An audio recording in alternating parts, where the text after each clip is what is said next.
Hindi ko alam kung good news talaga yung sinabi ni Redick about kay Luka o pampalakas lang ng loob. Sinabi kasi niya na nasa good spirit o nasa magandang kondisyon ng mindset itong si Luka habang nagre-rehab sa Spain. Wala siyang sinabing exact timeline kung kailan talaga makakabalik si Luka. Medyo umaayos naman ang laro ng Lakers ngayon kontra Warriors kumpara sa last game nila kontra OKC Thunder.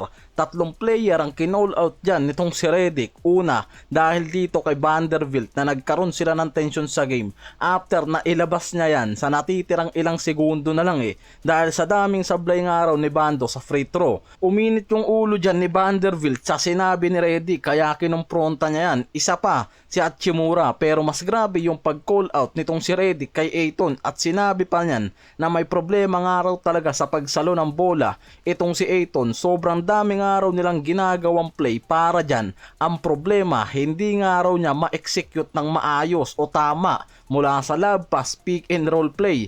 Sa game nila kontra Warriors ngayon, ganun pa rin naman, struggle pa rin yan sa pagkuha ng bola sa ilalim. Pero kahit papano, hindi na rin masama. 21 points, 5 rebounds, 9-11 sa field. Inasahan na rin yan dahil pwedeng mag-tank team ang Warriors. Isa pa, walang big man naka-matchup si Ayton dyan. Hindi sa pinag-iinitan si Ayton, pero kapag hindi nga raw kasi top defender ang katapat nila, dyan lang naman nagkakaroon ng magandang stats si Ayton. Sobrang layo sa stats niya ngayon kumpara sa OKC Thunder. 3 points, 3 rebounds lang. Kaya pag contender team nga raw, lumilitaw yung problema ni Ayton. Kaya hindi pa rin talaga inaasahan ngayon yung magiging malaking impact ni Ayton, lalo na kung kaharap nila defensive team pagpasok ng playoffs. Lalo na kung may dominant center pa nakatapat yan. Wala naman nga raw kasi sanang kaso kay Ayton kahit bumagsak yung offensive ratings niya basta't consistent yung depensa niya. Ang problema, hindi na nga raw yan nakakahabol sa stats ngayon. Yung effort at hustle pa sa depensa nawawala rin. Parang ngayon sumusuko na nga lang talaga itong si JJ Redick Kaya hindi na rin yan napigilan na maglabas ng sama ng loob sa mga teammate niya.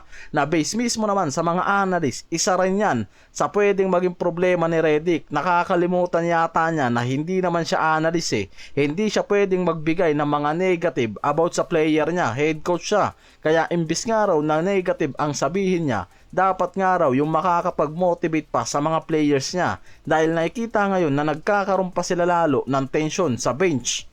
Si Bronny naman sa huling 3 games nila ngayon na dumaan, nabigyan niya ng minutes sa rotation nila. Kumakamada naman yan kontra Warriors, 10 points, 4 of 7 sa field, 2-4 sa 3. Hindi na rin naman masama, lalot sa history, hindi na mawawala yan dahil siya yung anak ni Lebron na malayo kay Nick Smith Jr. ngayon. Sa 3 games kasi niyan, mas consistent na shooting yung pinapakita niya. Hindi na tayo babase sa stats at averaging ng dalawang yan. Pero sa laro at pagiging consistent, di hamak nga raw na mas maganda pa rin at mas maganda ang impact nitong si Nick Smith. Kontra Warriors kasi meron lang yung 11 minutes pero gumawa yan ng 12 points, 4 of 5 sa field. Tapos sa 3 ganun din, mas efficient at mas nagiging effective nga raw yan sa backcourt nila. Kailangan nila ngayon ng player na mag-i-step up lalo't walang Austin Reeves. Kailangan nila yan. Pero ang problema, hindi gaanong nabibigyan yan ng tamang playing time.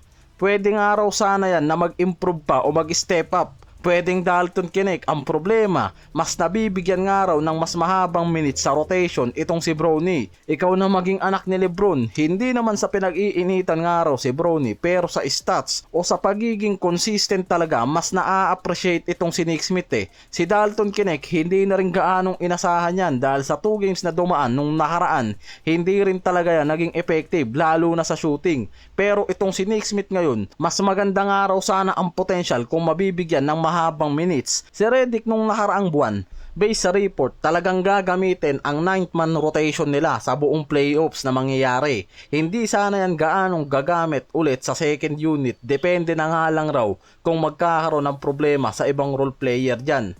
Pwedeng gumamit ng Nick Smith o iba pang player. Ang problema dahil sa injury ni Luka at Reeves, magkakaroon talaga sila ng malaking adjustment ngayon. Hindi lahat ng nasa bench nila playoffs level. Kahit may 9-man rotation pa sila, hindi lahat mapagkakatiwalaan nga raw sa high pressure games. Mas maiksi ang rotation na gagamitin nila. Imbis na 9th man, mas malinaw ngayon na bumagsak sa 7 to 8 players lang ang magagamit. Mas focus si Redick kung sino nga raw ang kayang maglaro sa playoffs level kaysa sa seeding. Kaya possible na mag-filter siya ng players na hindi lahat makakakuha ng minutes. Mas maigsing rotation lang, yung pinaka-consistent at pinaka-reliable na defender ang magagamit. Sa starter, 2 to 3 bench players lang ang iikot. Kaya malamang sa malamang, mas lalong haba ang playing minutes nitong si Lebron. 35 to 40 minutes ang nakikita dyan. Isa rin si Marcus Smart at Hachimura. Yan talaga yung pinaka-reliable na defender at high usage na lang nila na natitira. Kaya kung mabibigyan sana ng chance nga raw si Nick Smith, pwedeng magamit kahit hindi playoffs ready, pwedeng maging filler lang, depende sa pangangailangan nila. Elite shooter yan, habang walang ribs o Luka Doncic, pwedeng mag-step up yan.